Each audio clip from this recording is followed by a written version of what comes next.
somebody is listening and they didn't have that thing where at the age of 19 they already knew what they wanted to do and how they wanted to do it, what would you say about finding your purpose? Any tips, insights can you give about that? I think I think first of all, I always think about what is your gift? What talent do you currently have that comes naturally and easy to you? Are you passionate about that? And look at, is there some form of training that you need to do? Because I would say be the expert. And if you're not the expert, go out, do the training, find out what it is that you need to do to fill those gaps. Or if you need to have other people, who are collaborating with you, do get that done. And then look at researching what it is that you want to do. Is it something that's feasible? Is it something that could really take off? And sometimes, I mean, I always think it's good to do that first. If you can have a bit of money behind you. Now, I'm probably the person who, I just don't bother about that.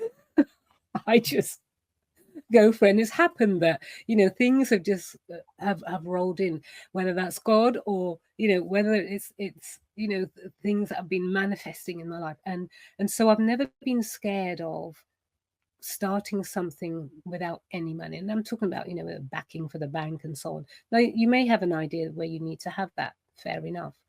But I feel that to kind of really look into what that is and who you are as a person, because the other, like I said, the other big side is like, can you manage what comes? Can you cope with what comes? And how would you cope? How would you do that? Because it is about your responses as well.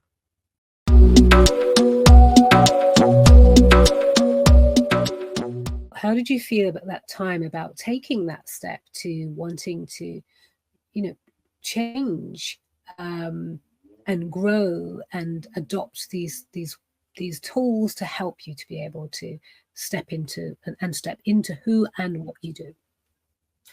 I would say the first thing is that I'm a perpetual student, and I'm going to be a perpetual student for the rest of my life. Anyone who thinks they've got it figured out and that they have it all dialed in, there's more to learn. So I think part of the philosophy of my philosophy is the constant process of self-evolution. Is it translates into business and it translates into what I do. So the keys for me are, I'm on a constant journey of self-exploration. I did 20 plus years of self-work.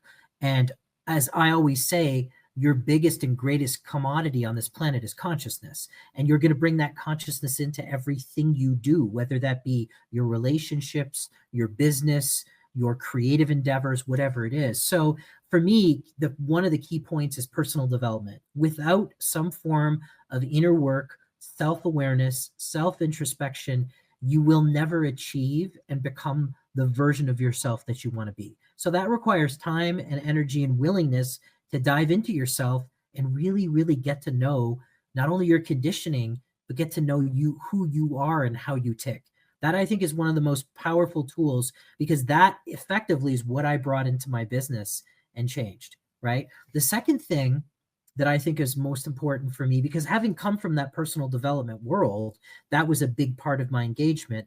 The other thing is important, necessary, and effective systems. Because, I mean, you can be as developed as you want to be personally, but if you don't have good systems and good business systems that kind of build the foundation of how your business is, you will never be successful, because you can't modify or stretch, or you can't leverage a bad system.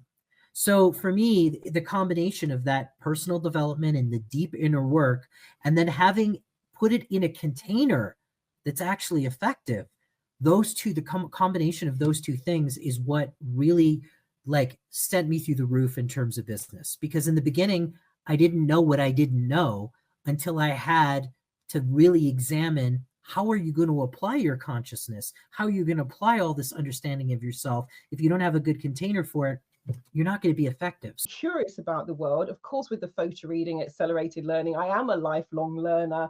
I am fascinated by this thing that sits between our ears, the brain. And I'm always kind of like, you know what? I know, and people often talk about, you know, the films Lucy, Limitless, etc., that we use 10% of the brain. I've always said I don't actually believe that's true. I think it's not about there's like 90% sitting dormant. I've always said it's like the depth to which we use it, because the brain is always firing, doing something. Even for me to do that, my brain's going to fire to move my fingers.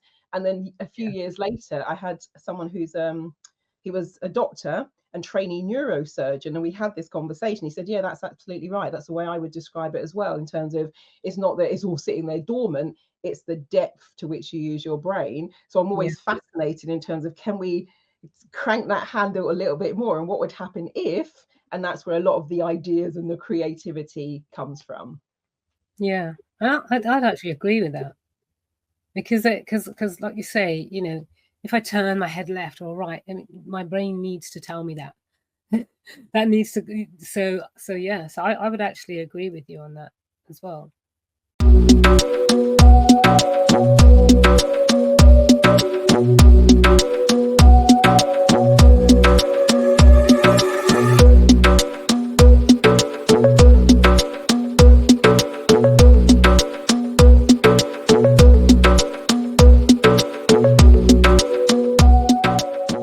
And remember to watch Best Minds TV.